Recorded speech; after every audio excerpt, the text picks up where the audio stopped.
So this is going to be my last Dharma talk of this session. And I just wanted to tell you what an honor and privilege it is to be here with you and to have been sitting together and watching the world turn together on the cushion. It changes us. Even this 1 week can make a difference in our life. And over the years, I've discovered that by the end of session, I love every one of you so much. I can't even tell you. And it doesn't matter whether I know your name or not. I don't need to know if you have a job or what it is. Just you being here and this sitting together, it just breaks my heart open each and every time. And every time when I'm driving home, I cry. Because I know that we'll never ever be together like this. Even if we all showed up next year, it would not be the same. So I really wanted to tell you, and you folks on Zoom are just as much a part of it as the people sitting in Zazen, and probably the whole world does. But I just want to tell you how much I love you right now.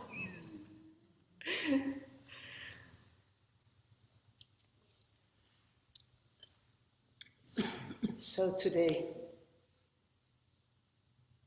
let me start with a poem.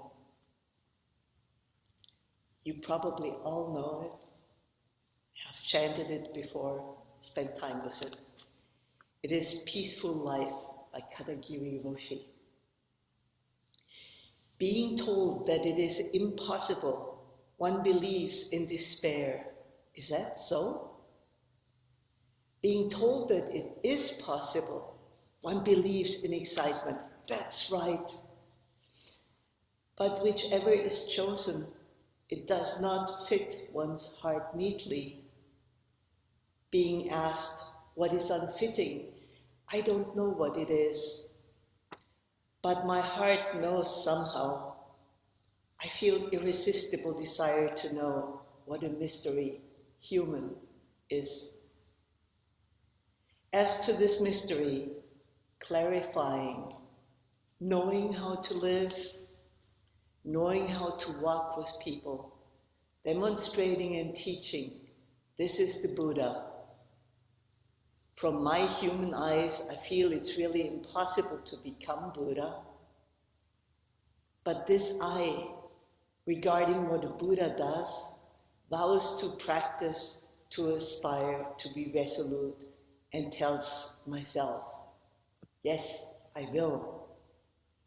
Just practice right here now and achieve continuity endlessly forever. This is living in vow. Herein is one's peaceful life found. So today I would like to share some thoughts about another Dogen essay, Shoho Chiso, The Reality of All Things.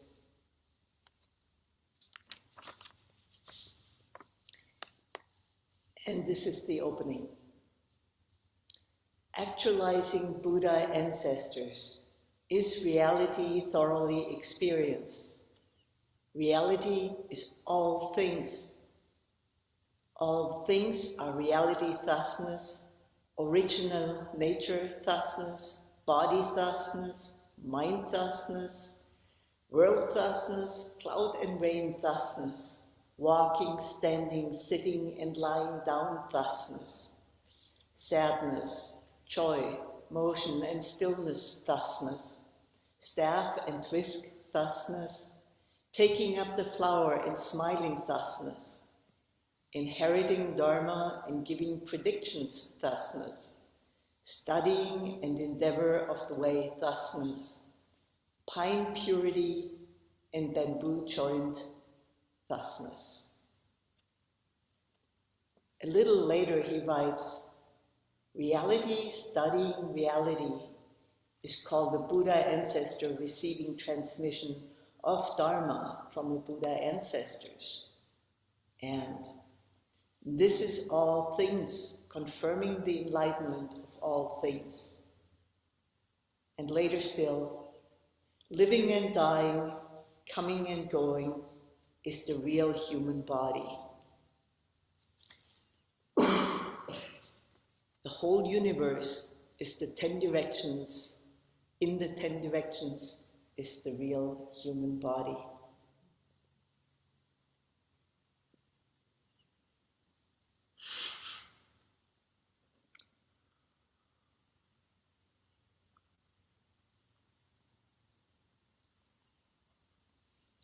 I've been sitting with these passages for a while now. And one thing that really strikes me is not what Dogen explains. It is what he refuses to explain. The title of the fascicle is The Reality of All Things. And if somebody handed me a book with that title, I would expect definitions, logical arguments, a roadmap, an action plan, steps to take, things to watch out for. I might expect philosophy, but Dogen gives us clouds and rain, walking and standing, sadness and joy, bamboo and pine trees. It is almost as though he suspects that the moment we decide that we know what reality is, we will stop looking. Have you ever encountered that in yourself?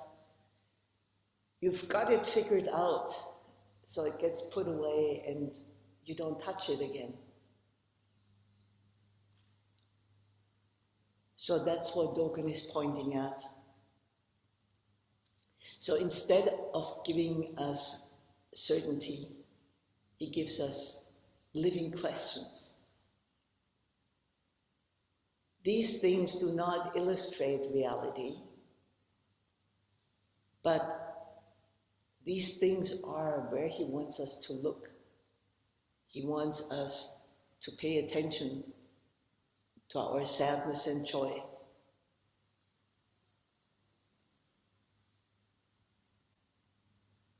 And another thing that is pretty amazing is that you may notice that this list does not include any spiritual goals or attainments.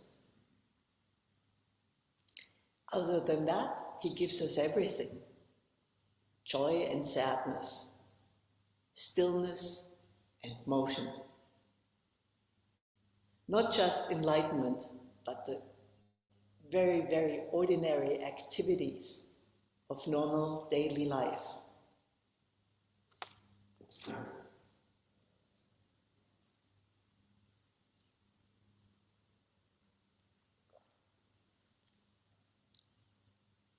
Before we have the slightest chance to sort experience into the categories we prefer, Dogen has already welcomed the entire world into the room.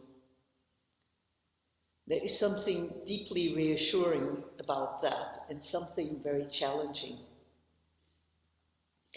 We spend a lot of time in our life deciding what belongs and what does not belong, what is spiritual or worldly, wholesome and unwholesome, what we find acceptable and unacceptable.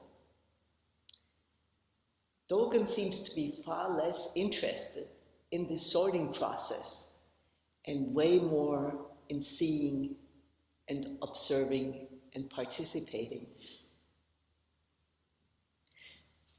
Then he says this really remarkable thing.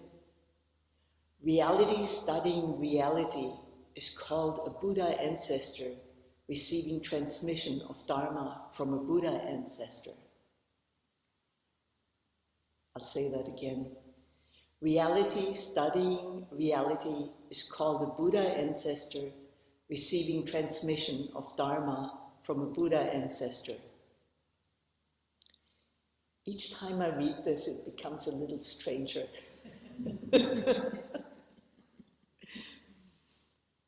We often think of transmission or teacher-student or person-to-person as a handover.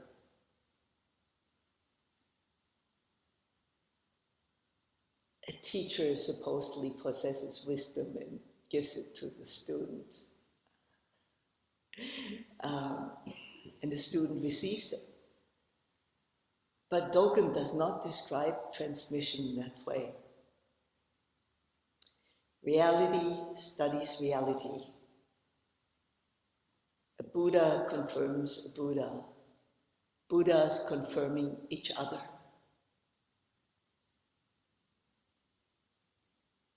The Buddha receives transmission from Buddha.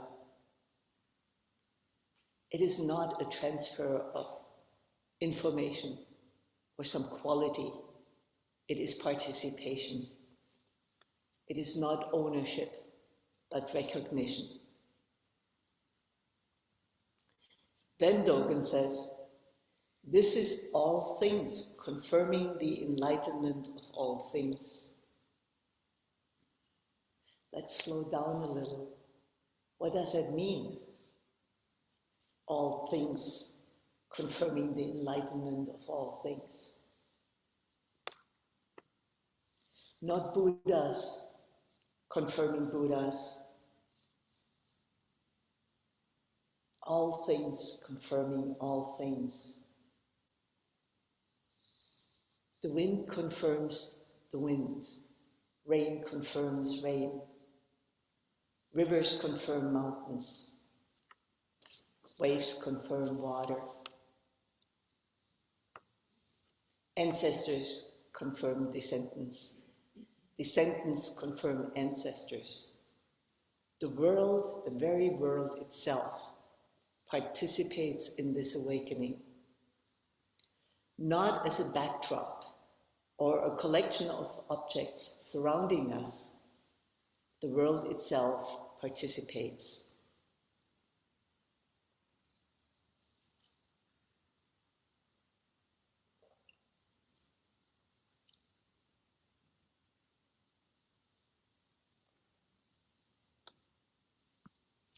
With the last couple of talks, we have been exploring Dogen's vision of a living world. In Keisei Sanchoku Valley Sounds, mountain colors, the world becomes vivid. The distance between observer and observed disappears. Practice realization enters, and we see that realization is not waiting somewhere else for someone else. In Mucho Seko, the world speaks Dharma because it is not separate from Dharma. The world manifests Buddha nature because it is not separate from Buddha nature. And reality remains faithful to itself. The speaking never stops.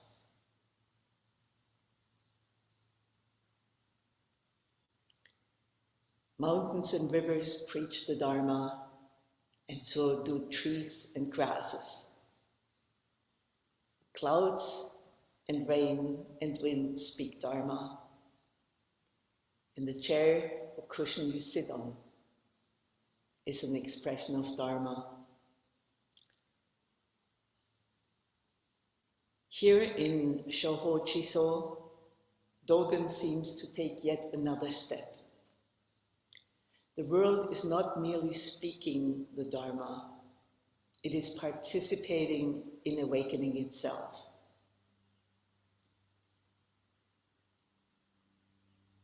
we do have this tendency to separate ourselves from reality. Some of us have encountered the Yogacara teaching of Alaya Vishnana, the storehouse consciousness. It is often described as this vast storehouse that contains all possible karmic seeds. Every potential lives in there. Every action, every habit, every perception leaves traces. And under the right condition, we do support certain traces to ripen and come to fruition. It's a very rich and useful teaching, but sometimes I feel we misunderstand our role in relation to it. Some of us are approaching the storehouse as managers, as the gardeners of it. We imagine ourselves standing outside, opening the door and looking in and judging what we see. We evaluate the contents and we discover anger or jealousy and decide, well, that stuff's not so good. Then we find grief, resentment, confusion, and immediately we begin making plans for their removal. We enter the storehouse carrying spiritual weed killer.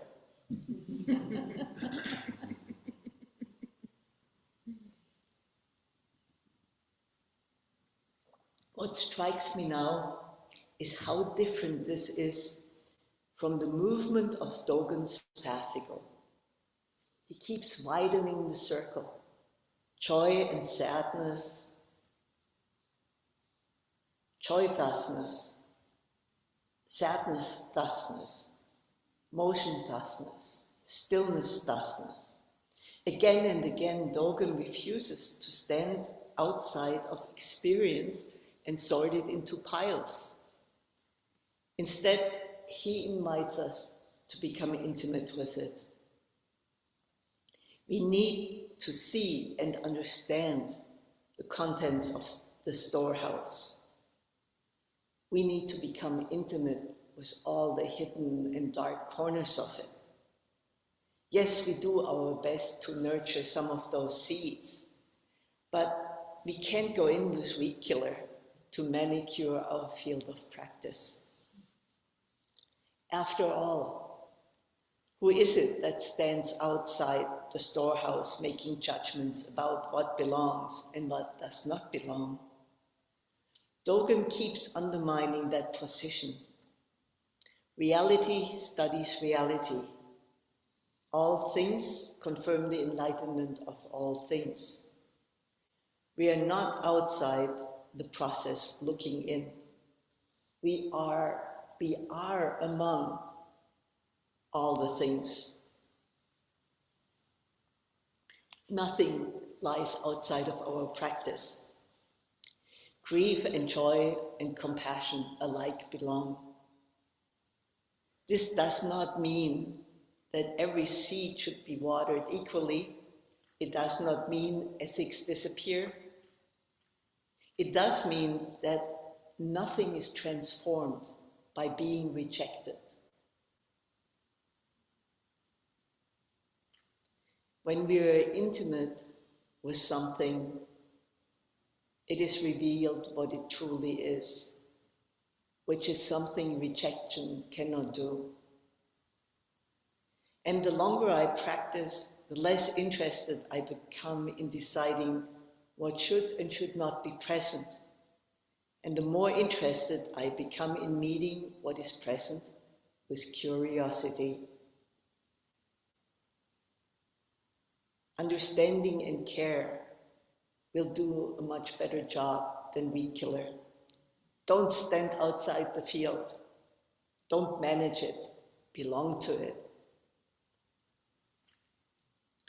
This is one of the reasons why I find Dongshan's 5 francs so compelling.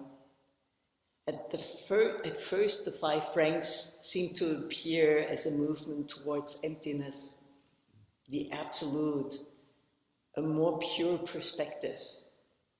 Yet the Dongshan never lets us rest there. Again and again, realization returns to relationship. Emptiness returns to form. Transcendence returns to ordinary life. Not because realization has failed, but because realization has matured. There is a tremendous difference between escaping the world and embracing it just as it is.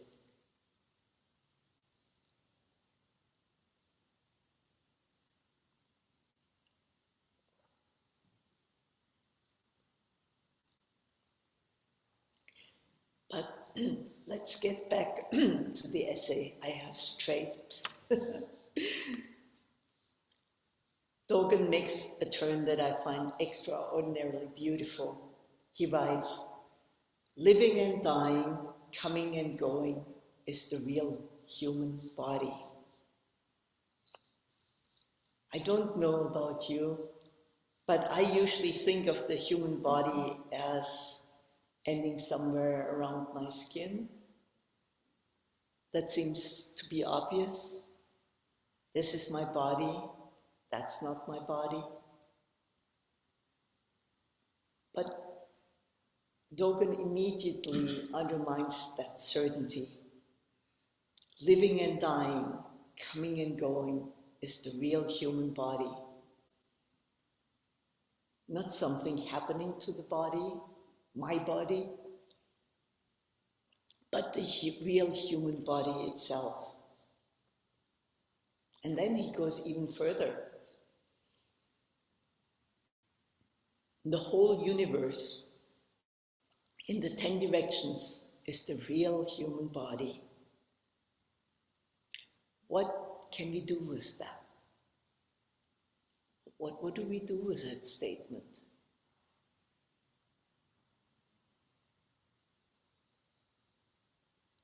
The universe in the 10 directions, the real human body.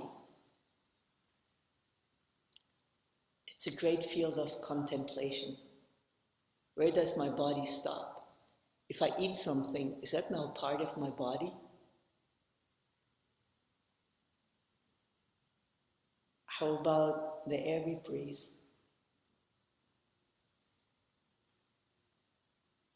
The oxygen that is carried by our blood? The sunlight that nourishes the plants that nourish us? The language and culture we have inherited?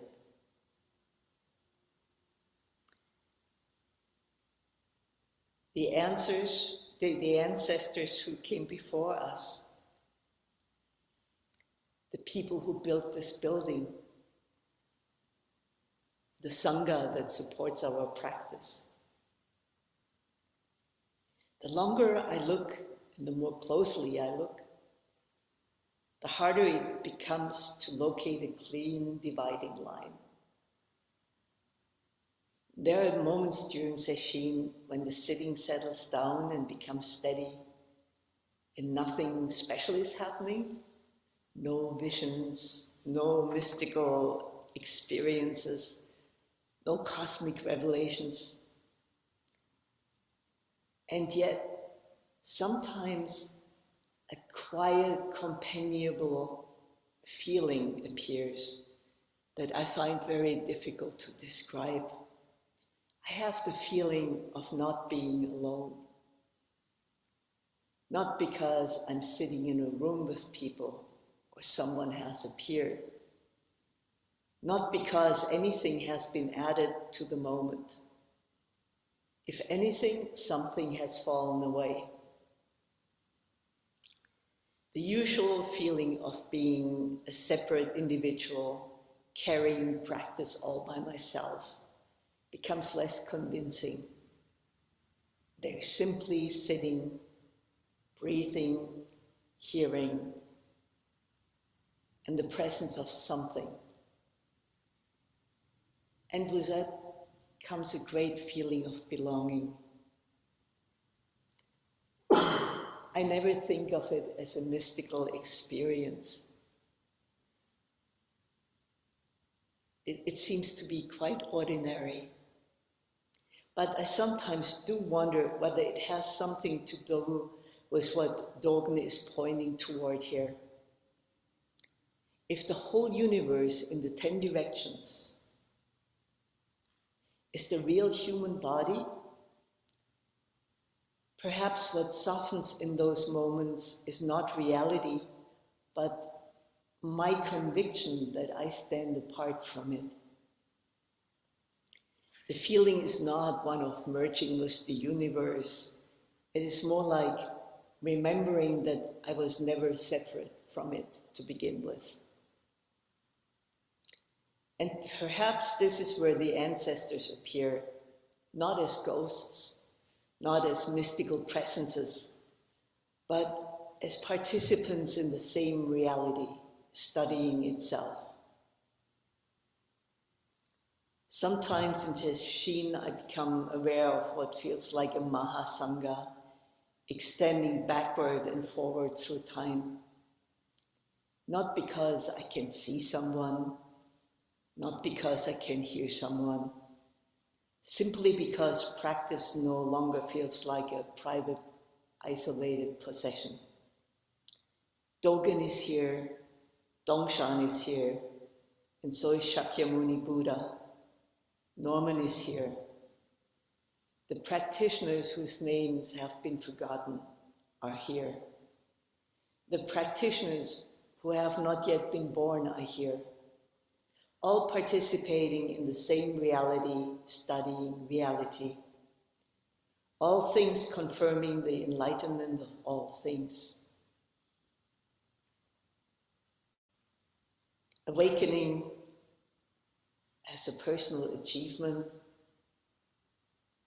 sounds a little bit crazy now. But awakening as participation,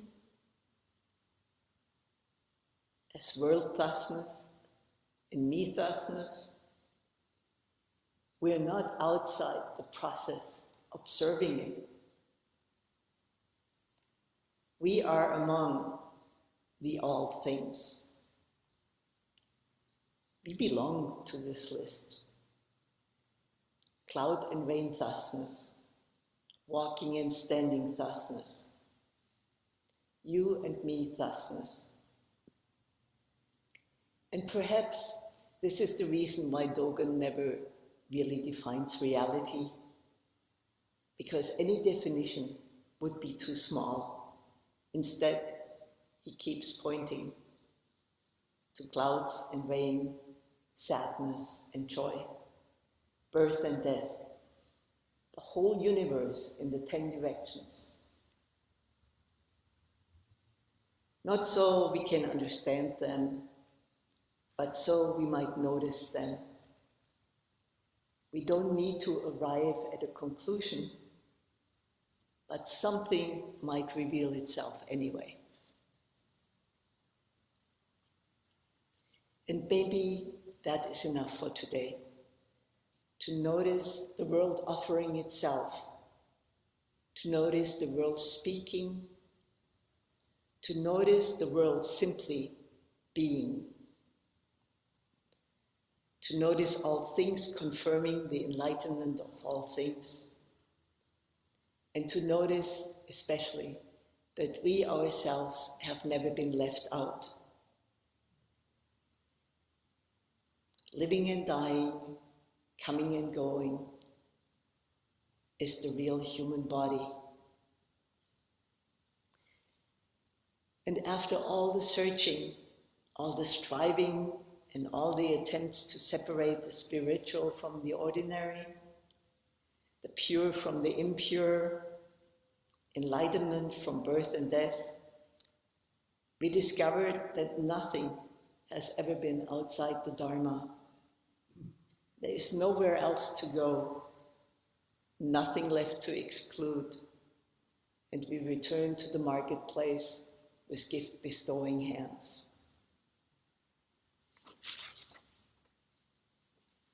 I want to close with Rumi. Thanks, Hannah.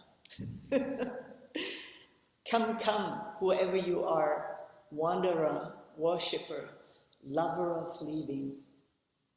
It does not matter. Ours is not a caravan of despair. Come, even if you have broken your vows 1,000 times. Come yet again. Come, come.